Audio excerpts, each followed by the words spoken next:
Thank you. Welcome. Before we start, why don't you tell us a bit more about what you do here, Aaron? Sure. Well, my name is Aaron, as you heard, and I am the Wildlife Rehabilitation Manager. So that means a lot of different things. I'm in charge of kind of setting the course for the rehabilitation treatment of our patients. I am one of the people that's primarily responsible for assessing patients for release, so that's a very, very critical part of my job. I work on training my staff and the volunteers and setting protocols, and just basically answering people's questions. So our outdoor caging really fulfills a very specific function. So when patients come to us, our goal really is to fix them and release them back to the wild where they belong. But it's not as simple as just simply fixing what was wrong with them. They have to go back out in the same condition that they were in before they came. So they have to compete against all the other animals that never had to come to our care in the first place. So we can fix their injuries, but then they need to regain conditioning. They need to get used to weather again.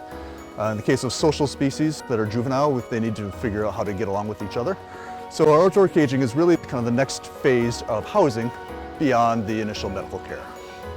So we have caging for everything for songbirds to, we have a chipmunk in a cage out here, we have several raccoons, we have a variety of bird species including pigeons, we have a gull, so it's very multi-purpose and we can adapt the caging to whatever we need to use it for really. So it's a pretty handy feature to have in the center. So mom was hit by a car and the babies lost mom, obviously, so they come out of the burrows when they're hungry looking for a mom, and of course she wasn't there for them. So they were fortunate enough to be found by somebody and brought to us, and we are raising them up. I don't know if you noticed or appreciated, but inside there's a fabric kind of mesh, because if their wings scrape up against the hardwood cloth, yeah, they'll damage the wings. And the feathers are brittle, actually, and it could be a cause for non-reproducibility, or if they damage the feathers, they might miss their migration and have to stay in care for an extra 4 or 5 months. So we're working on a technique called imping, where we can take feathers from a deceased patient, but kind of attach them to broken feathers of a current patient, and do like a repair, like a temporary repair. And if we do it right, it'll stay in place until the bird bolts out the feathers, whenever that happens to be. But it allows them to regain function of that feather, even though it's broken. There are a lot of patients that have territories that they need to be there to defend. And if we keep them for too long, they might lose those, or they might lose their mate. Or if it's a parent with a young out there, we want a really quick turnaround. So there's a lot of these considerations that have to factor in when we look at animals for release, because that standard might change depending on what the circumstances are. Historically, we haven't really done much with orphan songbirds just because they are so labor intensive and we just don't have a structure to do that appropriately. So we are feeding those little baby robins every 20 minutes. And so we need to have somebody who's dedicated to that. That's the only thing they do during the day, because it's the only thing they can do. So it's a really equated undertaking to build a baby bird program. So we're on a migratory flyaway, so during migration times we have a lot of little songbirds that come through and unfortunately hit windows. So we see a huge variety of songbirds that don't live here permanently but pass through. So we get to experience them a little bit as well and hopefully help them out.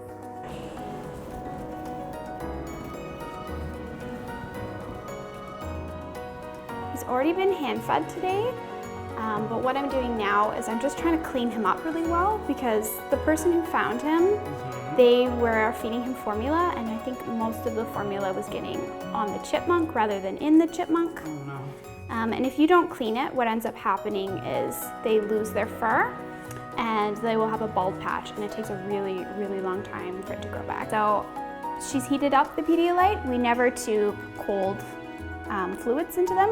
It's quite a shock. And so I just test the temperature beforehand just to make sure it's safe. Okay, so we're gonna try him sternally just because of how bitey they are. And then once you feel like you have him in a good position, yep. So the first thing I do is I measure the length of the tube. We want it to approximately go to the bottom of the rib cage.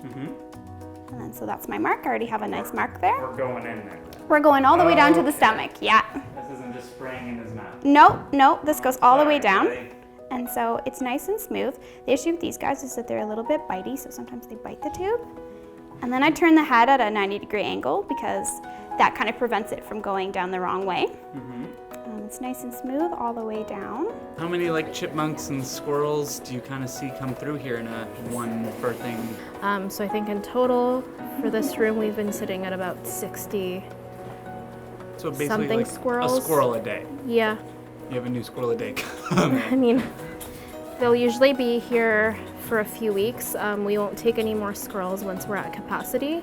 And we base our capacity based on the 4-timers, 5-timers, and 3-timers because they take up so much of our time.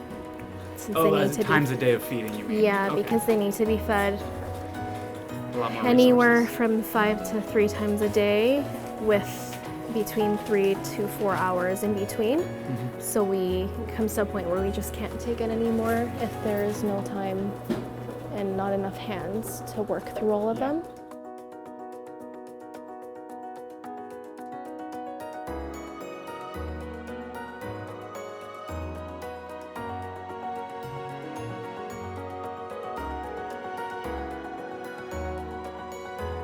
Thanks for coming by the Toronto Wildlife Center.